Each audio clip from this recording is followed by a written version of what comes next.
Assalamualaikum warahmatullahi wabarakatuh. Salam bahagia. Bapak Ibu, teman-teman sejawat, calon guru penggerak Angkatan 2 tahun 2021. Perkenalkan, saya Arifa Pranoto dari SMA IPIM Surabaya akan merefleksikan filosofi pendidikan menurut Ki Hajar Dewantara. Sebelum saya melakukan refleksi diri saya untuk filosofi pendidikan terhadap Ki Hajar Dewantara, mari kita simak profil dari Ki Hajar Dewantara berikut ini. Ki Hajar Dewantara lahir pada tanggal 2 Mei 1889 dari lingkungan Keraton Yogyakarta, yaitu dari keluarga Kadipaten Pakualaman dengan nama Raden Mas Suwardi Suryaningrat.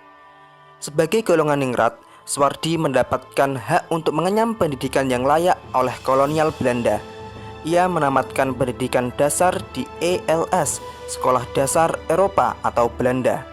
Kemudian sempat melanjutkan ke Stavia, Sekolah Dokter Bumi Putra. Tetapi tidak sampai selesai karena beliau sakit.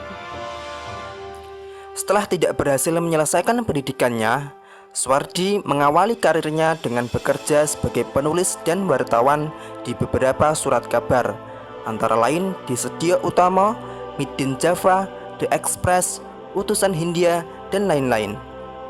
Suwardi tergolong sebagai penulis yang handal. Tulisan-tulisannya komunikatif, tajam, dan patriotik, sehingga mampu membangkitkan semangat anti-kolonial bagi pembacanya. Selain ulet sebagai seorang wartawan muda, ia juga aktif dalam organisasi sosial dan politik.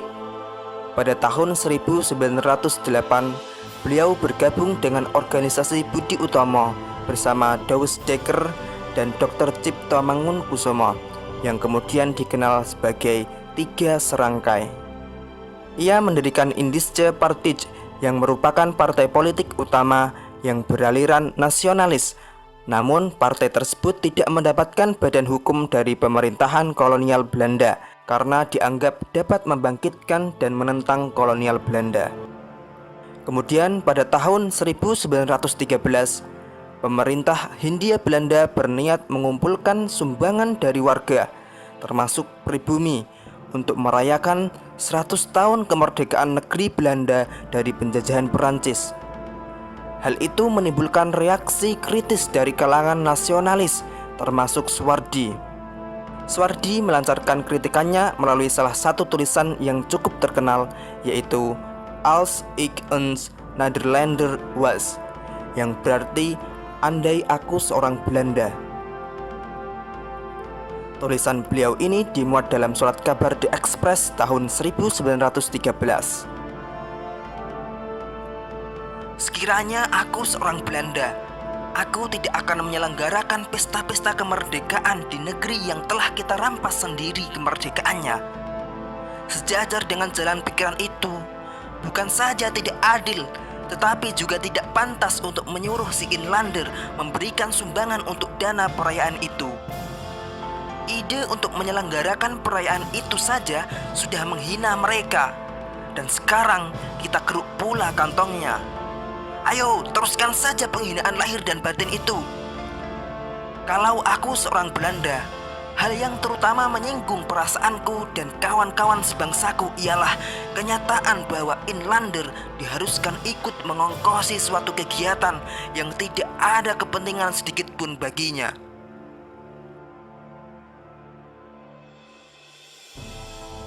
Karena tulisan-tulisannya itu, ia kemudian dijatuhkan hukuman internering atau hukum buang tanpa proses peradilan.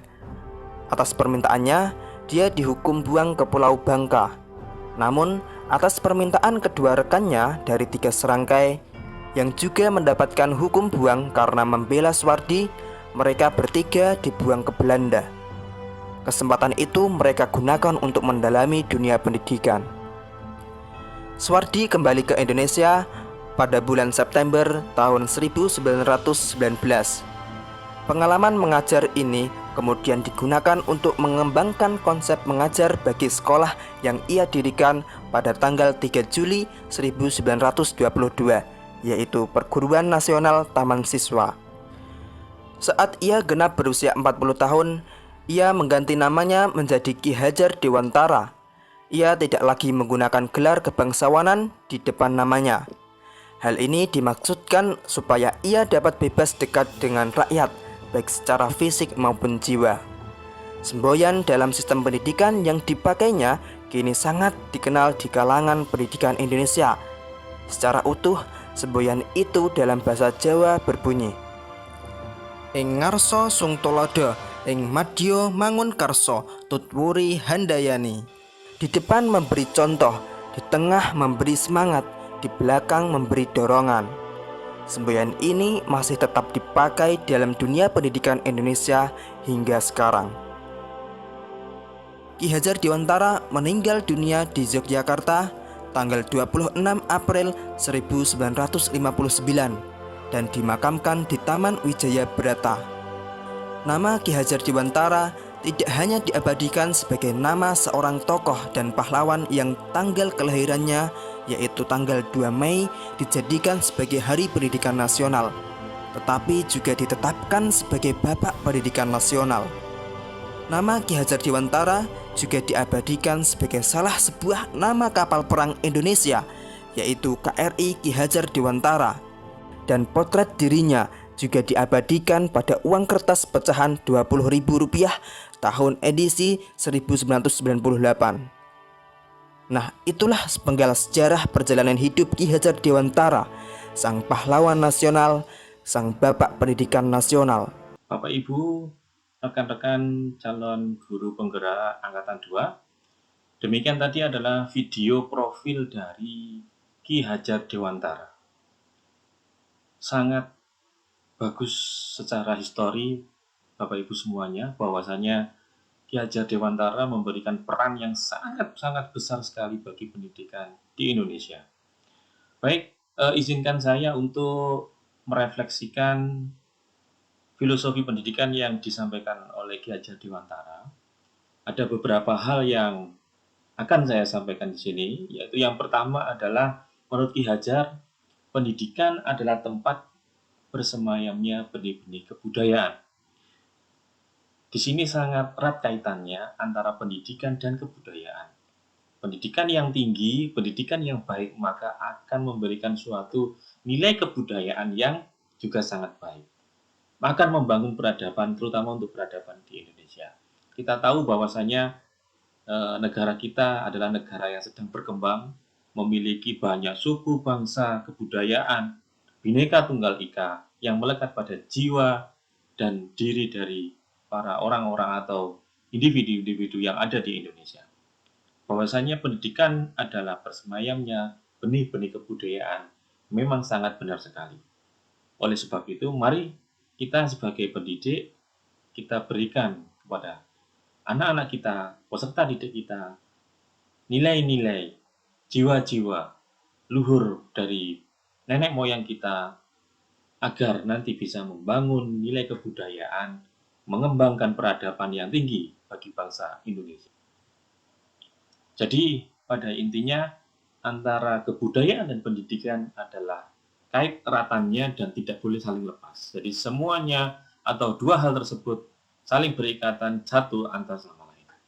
Kemudian, yang kedua adalah inti dari filsafat Ki Hajar Dewantara adalah perubahan. Jadi, dalam pendidikan, yang diharapkan ke depannya adalah sebuah perubahan yang positif, yang dinamis. Oleh sebab itu, kemerdekaan belajar yang diberikan kepada peserta didik itu nanti akan memberikan perubahan-perubahan yang sangat baik untuk masa depan. Apalagi kita nanti akan mendapatkan bonus demografi di beberapa tahun yang akan datang. Jadi untuk para penerus generasi bangsa, para pemuda-pemuda harus menunjukkan perubahan bahwasanya bangsa Indonesia adalah bangsa yang benar-benar berkembang dan bangsa yang disegani oleh bangsa yang lain. Itu yang kedua. Kemudian Yang ketiga adalah relevansi dari pemikiran Ki Hajar Dewantara adalah pendidikan. Tugas kita seorang pendidik adalah mendidik, menuntun peserta didik untuk menjadi yang lebih baik. Dari mulai TK, SD, SMP, SMA, sampai dengan perguruan tinggi, sampai dia nanti bekerja atau terjun ke masyarakat. Apa yang harus kita tuntun di sini adalah, yang pertama adalah karakter, yaitu karakter bagaimana nanti dia akan terjun ke masyarakat, mengaplikasikan dalam kehidupan sehari-hari, misalkan kedisiplinan, tanggung jawab, jujur, sopan santun, dan sebagainya. Nah, selanjutnya, yang tidak kalah pentingnya adalah kita harus memahami bahwasanya manusia itu mempunyai dua kodrat keadaan, di mana yang pertama adalah kodrat alam. Kodrat alam ini berhubungan dengan jiwa fisik ya yang terjadi pada diri peserta didik kita. Kita tahu bahwasanya di Indonesia juga adanya dua musim, yaitu penghujan dan musim kemarau. Ini akan berbeda sekali dengan bangsa-bangsa yang ada di Eropa, ada yang 4 musim, ada musim dingin, ya, musim bersemi dan sebagainya, musim salju. Nah, untuk itu kita sebagai bangsa Indonesia juga harus memahami bahwa kodrat alam ini sudah merupakan anugerah dari Allah Subhanahu wa taala yang patut kita jaga. Kemudian yang kedua adalah kodrat zaman. Kita tahu semakin lama dari zaman dahulu nenek moyang sampai dengan sekarang, zaman semakin berkembang, semakin berubah. Khususnya untuk kecanggihan teknologi.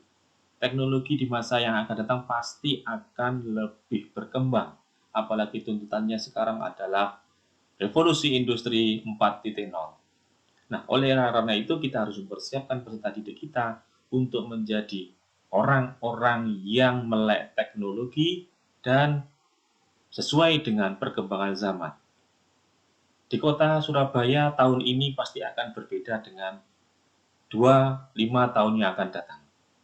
Jadi, apapun yang akan berubah, maka zaman inilah yang akan menentukan nanti bagaimana peserta didik yang telah kita rintis dari awal SD, SMP, kemudian dia kuliah, dia akan menerapkan apa yang dia peroleh di bangku pendidikan.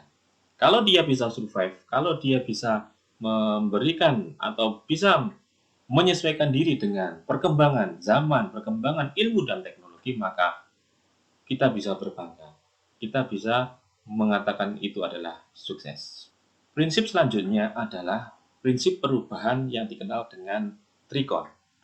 Yang pertama adalah kontinuitas, yang kedua adalah konvergensi, yang ketiga adalah konsentris. Nah, kontinuitas. Saya memaknai kontinuitas ini adalah berkelanjutan. Bahwasanya kita belajar tentang filosofi pendidikan itu harus step by step, mulai dari sejarah masa lalu tentang pendidikan, utamanya pendidikan oleh Ki Hajar Dewantara. Jadi kita harus banyak melihat apa yang sudah disampaikan oleh Ki Hajar Dewantara tentang pendidikan. Apa-apa yang sudah dicetuskan oleh beliau, termasuk Ingarso Sumtulodo di depan memberikan contoh, Ing Madya Mangun Karso di tengah memberikan semangat, mendirikan gelora yang baik, kemudian di belakang Tutwuri Handayani memberikan dorongan supaya maju berkembang untuk menjadi bangsa yang berkembang dan modern. Nah, itu untuk kontinuitas. Kemudian yang kedua adalah konvergensi. Konvergensi di sini adalah titik ujung atau tujuan utama yang akan kita capai. Nah, di dalam pendidikan, tujuan kita utamanya adalah untuk mengembangkan karakter manusia Indonesia seutuhnya. Nah, di sini selain untuk mengembangkan karakter, arah keutamanya adalah untuk memperkuat kemanusiaan, rasa kemanusiaan. Artinya apa di sini? Menurut hemat saya, kemanusiaan di sini adalah saling membutuhkan, tolong menolong, gotong royong, saling membantu antara satu sama lain, sehingga menimbulkan nilai kemanusiaan. Jadi seandainya kita semua seluruh masyarakat Indonesia bersatu, ya berbeda-beda tetapi tetap satu jua, maka cita-cita bangsa kita akan tercapai dengan baik. seperti yang tertuang pada Undang-Undang Dasar 1945, mencerdaskan kehidupan bangsa, kemudian memajukan kesejahteraan umum, mencerdaskan kehidupan bangsa, memajukan kesejahteraan umum, ikut melaksanakan ketertiban dunia dan seterusnya. Itu sangat sangat penting sekali bagi kita seorang pendidik dan khususnya kepada peserta didik kita. Selanjutnya adalah konsentris. Konsentris di sini saya memaknai bahwasanya pendidikan itu harus menghargai keragaman. Kemudian pendidikan itu harus memerdekakan. Artinya apa? Kita tahu kita semua terdiri dari berbagai macam suku, agama, ras, ya, aliran kepercayaan dan seterusnya.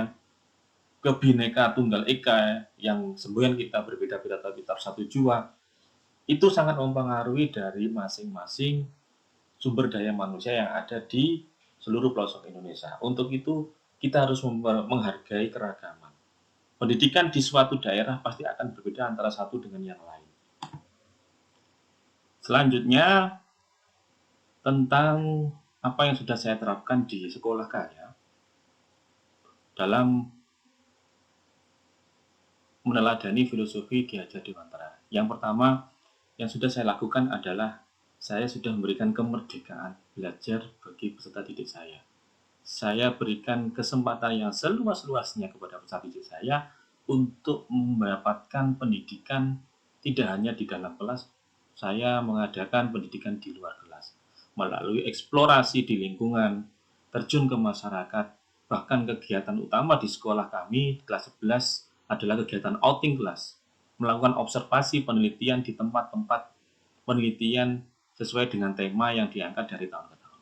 Kemudian yang kedua, sebagai bentuk pengabdian kepada peserta didik dan masyarakat, bahwasanya siswa juga diberikan keleluasaan untuk mendapatkan kemudahan dalam hal mendapatkan IT, kemudian mendapatkan pelatihan-pelatihan baik dalam bentuk pelatihan dalam bidang TIK maupun dalam bahasa.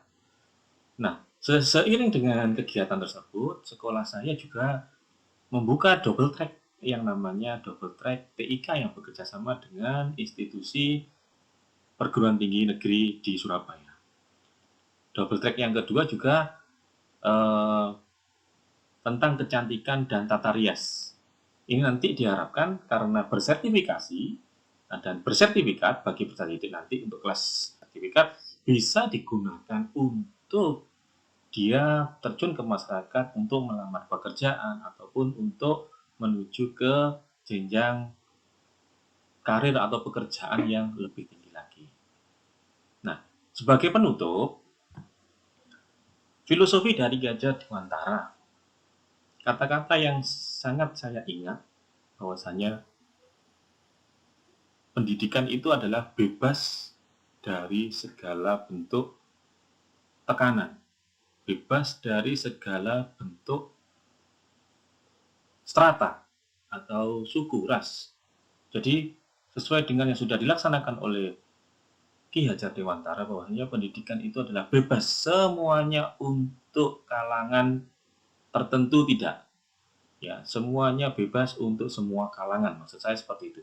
Jadi apa yang sudah dicetuskan oleh Ki Hajar Dewantara, setidaknya kita bisa mengambil hikmahnya dan bisa kita menerapkannya di pendidikan kita di sekolah kita masing-masing.